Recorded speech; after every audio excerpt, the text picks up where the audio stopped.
ناظرین اکرام، محرم الحرام کا یہ مہینہ چل رہا ہے جو بڑی ہی فضیلتوں والا اور بڑا ہی بابرکت مہینہ ہے، جس مہینے کے بارے میں حضور اقدس صلی اللہ علیہ وسلم ارشاد فرماتے ہیں کہ محرم الحرام یہ اللہ تبارک و تعالیٰ کا مہینہ ہے۔ اللہ تعالیٰ نے اس مہینے کے اندر ایک قوم کی توبہ کو قبول فرمایا اور اسی دن اللہ تبارک و تعالیٰ دیگر قوموں کی توبہ کو بھی قبول فرمائیں گے۔ اسی لیے حضور اقدس صلی اللہ علیہ وسلم نے ارشاد فرمایا کہ محرم کا یہ مہینہ اللہ تبارک و تعالیٰ کا مہینہ ہے۔ پھر اسی مہینے کے اندر ایک تاریخ آتی ہے 10 تاریخ، جس کو ہم عاشورہ بولتے ہیں۔ اگر کوئی انسان 10 محرم الحرام کا روزہ رکھتا ہے تو اس کی بھی بڑی فضیلت حضور اقدس صلی اللہ علیہ وسلم نے بیان فرمائی ہے۔ چنانچہ ایک حدیث کے اندر آتا ہے، ارشاد فرماتے ہیں حضور اقدس صلی اللہ علیہ وسلم کہ جب کوئی انسان 10 محرم الحرام کا روزہ رکھتا ہے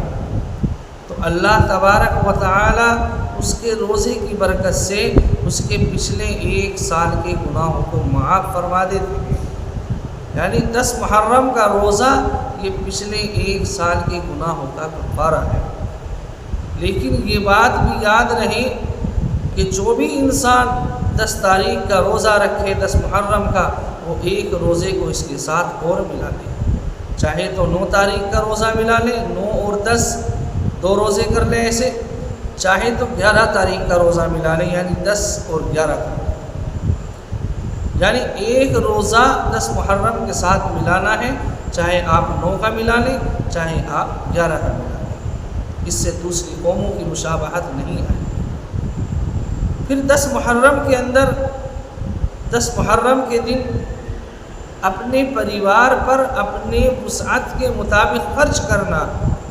ان کے لیے بہترین کھانے کا انتظام کرنا، اس کی بھی بڑی فضیلت ہے۔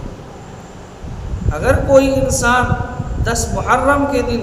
اپنے اہل خانہ پر، اپنے بیوی بچوں پر خرچ کرتا ہے اپنی وسعت کے مطابق، ان کے لیے اچھے کھانے کا انتظام کرتا ہے، اللہ تعالیٰ اس کے رزق کے اندر وسعت عطا فرماتے ہیں، اللہ تعالیٰ اس کے رزق کے اندر برکتیں عطا فرماتے ہیں۔ لیکن یہ بات بھی یاد رہے کہ 10 محرم میں جو ہم نے کھانا بنانا ہے وہ صرف اور صرف اپنے اہل خانہ کے لیے، اپنی بیوی بچوں کے لیے، نہ کہ محلے والے اور بستی والوں کے لیے، کیونکہ کھانا بنانا 10 محرم کو، پھر دعوتیں کرنا، اس کی پارٹی کرنا، یہ تمام چیز رسومات کے اندر آتی ہیں، بدعات کے اندر آتی ہے، شریعت کے اندر ان کی کوئی گنجائش نہیں ہے۔ اگر کوئی انسان 10 محرم کے دن کھانا بنا رہا ہے اور پورے محلے کی اس نے دعوت کر دی، پورے محلے کو کھلا رہا ہے، یہ بدعات کے اندر آتا ہے، اس عمل کو بدعت کہا جائے گا، اور بدعت انسان کو گمراہ کرتی ہے۔ اس لیے اس طرح کی بدعات اور رسومات سے بھی بچنا ہے۔ جو بھی آپ کو خرچ کرنا ہے اپنے پریوار کے اوپر خرچ کرنا ہے۔ اللہ تعالی عمل کی توفیق عطا فرمائے، آمین۔ السلام علیکم ورحمۃ اللہ وبرکاتہ۔